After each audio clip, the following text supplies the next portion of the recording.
मेरी प्यारे बहन नमस्कार। आज मैं आपको शिव महापुराण के दूसरे भाग का 10वां अध्याय सुना रही हूँ। बोलो शंकर भगवान की जय। ओम नमः शिवाय, ओम नमः शिवाय, हर हर भोले नमः शिवाय। ओम नमः शिवाय, ओम नमः शिवाय, हर हर भोले नमः शिवाय। बोलो शंकर भगवान की जय। दक्ष को जब जगदम्बा के जन्म की सूचना मिली तो वे बड़े हर्षित हुए और भवानी के पास जाकर इस बात की स्तुति करने लगे। कल्याणी, आपने बड़ी कृपा की जो मेरी प्रार्थना स्वीकार करके मेरे यहाँ जन्म लिया। आपने मेरे यहाँ जन्म लेने से मेरे बंधु बांधव और सारा संसार धन्य हो गया। मातेश्वरी, आपकी महिमा अपरंपार है, उसे सुर मुनि नारद और शारद इत्यादि भी वर्णन नहीं कर सकते। सनकादिक और व्यास आदि भी आपकी महिमा को नहीं जान सके। हजार मुख वाले शेष भगवान भी आपकी महिमा को वर्णन नहीं कर सके। शुम निशुम इत्यादि अधर्म तथा पापी राक्षस भी आपके साथ बैर भाव रखकर ब्रह्म पद को पा गए। अब आप समय के अनुसार हमें अपनी बाल लीला दिखाकर आनंद प्रदान कीजिए। अपनी माता वीरणी तथा दक्ष की स्तुति सुनकर जगत जननी भगवती जगदम्बे ने कहा, तुम लोगों ने मेरे जन्म के लिए उग्र तप किया है, तभी मैंने तुम्हारी इच्छा की पूर्ति के लिए ये जन्म धारण किया है और तुम्हें प्रत्यक्ष दर्शन दिया। अब मैं अपनी मानव लीला करने के लिए जा रही हूँ, मगर तुम मेरे स्वरूप को भूल नहीं जाना और अहंकार न करना। ऐसे कहकर भगवती पुनः कन्या स्वरूप हो गई और रोने लगी। दक्ष ने भगवती का नाम उमा रखा। उमा अब दक्ष प्रजापति के महलों में शुक्ल पक्ष की चंद्रमा के समान दिन दुगनी बढ़ने लगी और भगवान सदाशिव का ध्यान करने लगी। लेकिन वह आठों पैर का ध्यान किसी पर प्रकट न होने देती थी। जो ही वह बढ़ती जाती तो ही उसके मुख की कांति भी बढ़ती जाती थी। उसके रूप की दशा थी कि उसको देखकर कामदेव भी लज्जित होते थे। बोलो शंकर भगवान की जय। ओम नमः शिवाय, ओम नमः शिवाय, हर हर भोले नमः शिवाय। 11 अध्याय।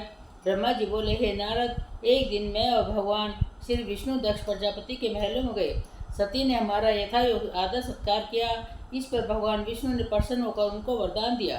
और मैं और भगवान विष्णु जिनके सेवक हैं और जो सर्वज्ञ है, आपको छोड़कर वह किसी और के चाहने वाले नहीं है, अतः वही भगवान श्री सदाशिव आपके स्वामी हो। इसके पश्चात हमने मतलब ब्रह्मा जी ने यानी ब्रह्मा जी और दक्ष प्रजापति से कहा ब्रह्मा जी ने दक्ष प्रजापति से कहा, हे दक्ष, तुम धन्य हो जिसके घर भगवती का अवतार धारण किया।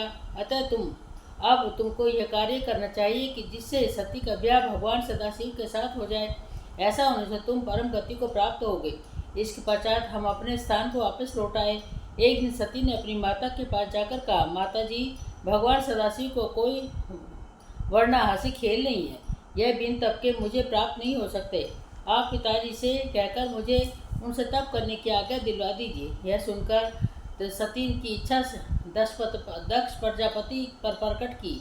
उन्होंने सती को बड़ी प्रसन्नता के साथ तप करने की आज्ञा दी। इसके पश्चात सती हाट केश नामक वन में जाकर भगवान श्री सदाशिव का ध्यान में निमग्न हो गई और उग्र तपस्या करने लगी। कार्तिक मास में भगवती ने प्रातःकाल स्नान करके भगवान श्री सदाशिव की यथाविधि पूजन आरंभ किया। पौष मास में शुक्ल पक्ष में नागमंथ नामक व्रत पालन किया और रात्रि भर जागरण कर उत्सव किया। माघ मास में स्नान करके भीगे वस्त्रों से ही नदी में गले तक जल में खड़े होकर भगवान सदाशिव का जप किया। फागुन मास की 14 को विधिपूर्वक भगवान श्री सदाशिव का पूजन करके रात्रि जागरण किया। चैत में शुक्ल 14 को हनु के पुष्पों से भगवान का पूजन किया। बैसाख सुदी तृतीया को भक्ति पूर्वक पूजन किया और इस प्रकार सती ने 12 महीने भगवान सदाशिव जी की सविधि पूजन की तथा उनको भोग लगाया। इस तरह सती ने प्रति मास भगवान से सदाशिव का पूजन के योग धारण करके उग्र तप आरंभ किया और श्वास को चढ़ाकर जल में बैठ गए। उस समय भगवान विष्णु सहित अन्य देवता को साथ लेकर सती की तपस्या देखने के लिए गए। वहाँ हमने जाकर उसको उनके कठिन तप को देखा। वह सिद्धों और योगियों की भांति तपस्या कर रही थी। फिर दोनों ने सभी देवताओं के साथ मिलकर सती को हाथ जोड़कर प्रणाम किया। तत्पश्चात हम दोनों लक्ष्मी तथा सावित्री के साथ अन्य देवताओं को लेकर कैलाश पर रवाना हो गए। जहाँ पर सदाशिव विराजमान रहते हैं। बोलो शंकर भगवान की जय। 12वां अध्याय। श्री ब्रह्मा जी बोले, हे नारद, भगवान श्री सदाशिव जी के पास पहुंचकर नतमस्तक होकर हमने स्तोत्रों द्वारा उनकी बड़ी स्तुति की। भगवान श्री सदाशिव हमारी स्तुति सुनकर प्रसन्न हो गए और अपनी समाधि करके उन्होंने हमारा आगमन का कारण पूछा। भगवान की बात सुनकर मैंने तथा भगवान विष्णु ने उनकी सेवा में निवेदन किया, परमेश्वर, आपने हमको वचन दिया था कि विवाह करके संसार के कार्यों को सिद्ध करेंगे, सो अब अपने उस वचन को पूरा कीजिए। हे करुणा सागर, यह तो ठीक है कि हम सब मिलकर सृष्टि की रचना पालन श्रृंगार करेंगे, परंतु जब आप इस प्रकार बैरागी होकर असुरों को मारेंगे ही नहीं तो फिर इस संसार का क्या बनेगा, इसकी सृष्टि और स्थिति कैसी रहेगी। अतः आप इस कार्य में सहयोग दीजिए।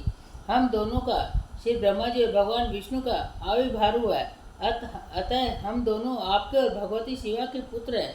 हम दोनों आपकी कृपा से सहपत्नी हो चुके हैं, किंतु आप भी तो देवता तथा संसार के हितार्थ पत्नी रूप से किसी स्त्री को ग्रहण कीजिए। आपने हमें वचन भी दिया था कि जब मैं रुद्र रूप में प्रकट होऊंगा तो स्त्री से विवाह करके संसार का कार्य करूंगा। अब कृपया आप अपने उस वचन को पूरा कीजिए। नारद जी, मेरे और भगवान श्री विष्णु की बात सुनकर भगवान श्री सदाशिव महाराज हंसने लगे और बोले, देव श्रेष्ठो, अब आप ये क्या कह रहे हो? हम योगी हैं और भोग से क्या वास्ता, हमारा स्वरूप नगा अवधूत और अनलकारी है। मुझे भला विवाह की क्या अवस्था है? काम की इच्छा तो अज्ञानी करते हैं। विवाह एक बंधन है और कारागार के समान है। मेरी उसमें रति भर भी रुचि नहीं है। लेकिन हे देवश्रेष्ठो, यदि तुम उसके लिए हट करते हो तो मैं भक्तों के अधीन होने के नाते विवाह कर लूँगा। लेकिन मेरी स्त्री ऐसी होनी चाहिए जो कि मेरे तेज को सहन कर सके, योग के समय वे योगिनी बन जाए और मेरी अपेक्षा करने वाली न होनी चाहिए, अन्यथा मेरा भविष्य चौपट हो सकता है। पहले आप लोगों को इस बात का विश्वास होना चाहिए कि वह स्त्री जिनका क्या आप मेरे साथ विवाह करने की योजना बना रहे हैं मेरे विचार अनुसार है या नहीं। यदि मैं उनको मेरे वचन पर विश्वास नहीं हुआ तो मैं उसका को त्याग कर दूंगा। भगवान श्री सदाशिव जी महाराज की बात सुनकर मैंने और विष्णु भगवान ने प्रसन्न होकर और हंसकर कहा, नाथ, आपके योग्य स्त्री दक्ष प्रजापति की पुत्री सती है, जो हाट केस के वन में आपकी तपस्या प्राप्ति के लिए घोर तप कर रही है।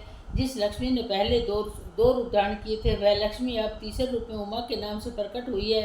लक्ष्मी और सावित्री ने भगवान श्री विष्णु और मुझे अपना पति बना लिया है, अपितु उमा अभी तक किसी की पत्नी नहीं बनी। अभी तक वह दक्ष प्रजापति की कन्या है, सती उनका नाम है और आपकी प्राप्ति के लिए उग्र तपस्या कर रही है। सती हर तरह आपके योग्य है। महेश, आपको उसे वर देने के लिए जाइए और उनकी इच्छा अनुसार वर दीजिए और उसके साथ विवाह कर लीजिए। ये नारद, हमें इस प्रकार अनुरोध करते देखकर भक्त भगवान श्री सदाशिव जी महाराज जी ने तथास्तु कहकर हमको विदा किया। हमें विदा करने के पश्चात भगवान सदाशिव जी महाराज सती के दर्शन को देने के लिए हॉटकेश वन में गए। भगवान सदाशिव जी महाराज को देखकर सती ने किंचित लज्जा से नतमस्तक होकर उनके चरणों में प्रणाम किया। उसको चुपचाप देखकर शंकर जी ने कहा, दक्ष पुत्री, मैं तुम्हारे तप से अत्यंत प्रसन्न हूँ, वर मांगो। लेकिन सती भगवान शंकर के शब्द वर मांगो सुनकर भी जो कि तो खड़ी रही। तब शंकर जी महाराज ने कहा, वर मांगो। भगवान शंकर जी ने दोबारा वर मांगने के लिए कहने पर भी सती अपने हृदय के बाद जुबान पर न ला सकी। उनके अभिष्ट ने लज्जा को ढक लिया था। वह जबान से कुछ न बोली, मगर प्रेम विभोर हो गई। वह शंकर जी से छिप न रह सका। वह प्रसन्न हो गए और बार बार वर मांगो कहने लगे। और जब वह बार बार वर मांगने के लिए कहने लगे तो सती ने अपनी लज्जा त्याग कर हाथ जोड़कर कहा, हे अंतर्यामी, फिर आपकी मेरी लज्जा क्यों भंग कर रहे हो? आप सब कुछ जानने वाली हो। यदि आपकी यही इच्छा है तो मैं कहती हूँ कि आपको अपना स्वामी बनाना चाहते हूँ। यदि आप मुझ पर प्रसन्न हो तो मुझे अपनी सेवा में ग्रहण कीजिए। लेकिन सती अपना वाक्य भी पूरा न कर पाई कि भगवान श्री शंकर जी ने तथास्तु कहकर उसके मन की कली को खिला दिया। सती ने भगवान श्री शंकर जी से कहा, मात, मेरे पिता के समक्ष विवाह विधि से आप मुझे स्वीकार करें। सती की बात सुनकर भगवान श्री शंकर जी महाराज ने पुनः तथास्तु कहा और सती महाराज की आज्ञा लेकर अपनी माता के पास आ गई। बोलो शंकर भगवान की जय। ओम नमः शिवाय, ओम नमः शिवाय, हरे हरे भोले नमः शिवाय। 13वां अध्याय। श्री ब्रह्मा जी बोले, नारद जी, शंकर जी से वर प्राप्त करके सती अपने सखियों के साथ अपने घर पहुंची उनकी सहेलियों ने उनकी माता वृन्नी तथा घर के अन्य लोगों को शुभ समाचार सुनाया, जिसको सुनकर सभी अत्यंत प्रसन्न हुए। उधर भगवान श्री सदाशिव जी महाराज कैलाश पर्वत पर अपने आश्रम में पहुँचे और मुझे ब्रह्मा महाराज को बुला भेजा। और जब मैं उनके पास पहुंचा तो उन्होंने मुझसे कहा, ब्रह्मा जी, हमने सती से विवाह करना स्वीकार कर लिया है, अतः आप दक्ष प्रजापति के पास जाकर बातचीत करो ताकि वह कार्य शीघ्र अतिशीघ्र संपन्न हो जाए। श्री शंकर जी की आज्ञा को पाकर मैंने उनका सारा समाचार कह सुनाया। श्री शंकर जी का संदेश सुनकर दक्ष प्रजापति अत्यंत प्रसन्न हुए। उसने शुभ मुहूर्त तथा शुभ लगन विचार कर विवाह की तैयारी आरंभ कर दी और मुझसे कहा कि मुहूर्त वाले दिन शंकर जी को बारात लेकर पधारने के लिए कह दीजिए। यह कहकर दक्ष प्रजापति ने बहुत से धन रत्नों के साथ लगन पुत्र तथा श्री शंकर जी के पास भेज दिया।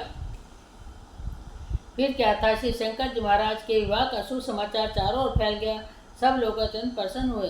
शिवगण तुम्हारे प्रसन्नता के नृत्य करने लगे। भगवान श्री शंकर जी मुझसे कहा, ब्रह्मा जी, मैं आपके और श्री नारद जी के साथ दक्ष प्रजापति के साथ के यहाँ चलूँगा। इस अवसर पर आप अपने पुत्रों को भी बुला लीजिए। मैंने सबको बुला भेजा। गरुड़ पर सवार श्री विष्णु जी भी लक्ष्मी सहित वहाँ आन पहुँचे और चैत्र त्रयोदश को रविवार वाले दिन श्री शंकर जी को बारात खूब सज कर दक्ष प्रजापति यहाँ रवाना हो गई। सभी देवता बारात में सम्मिलित थे। जब बारात दक्ष प्रजापति के मुख्य द्वार पर पहुंची तो वह बारात के स्वागत के लिए नाना प्रकार के रतन लेकर आए। दक्ष ने विधिवत श्री शंकर जी का पूजन किया और बारात का यथायोग सत्कार किया। इसके पश्चात दक्ष ने मुझे बुलाकर कहा, आप वैदिक रीति से अनुसार विवाह का कार्य संपन्न कीजिए ताकि मेरी पुत्री अपने पति की प्यारी और सौभाग्यवती हो। इसके पश्चात बारात को बहुत स्वादिष्ट तथा बढ़िया भोजन खिलाया। मुहूर्त का समय आने पर दक्ष ने बड़े प्रेम से शंकर जी का विवाह करवाया और दक्ष प्रजापति के हाथों में कुछ जल लेकर सती का हाथ श्री शंकर जी के हाथ में देकर कन्यादान किया। शंकर जी ने स्वयं सुंदरी उमा को परिग्रहण किया। उस समय सभी देवता श्री शंकर जी से प्रसन्न कर रहे थे। शिवगण और तथा अप्सराएं नृत्य और गान कर रही थी। नारद श्री शंकर जी और सती का विवाह इस श्लोक में पहला विवाह था और तभी से विवाह की प्रथा चालू हुई। बोलो शंकर भगवान की जय। ओम नमः शिवाय, ओम नमः शिवाय। हर हर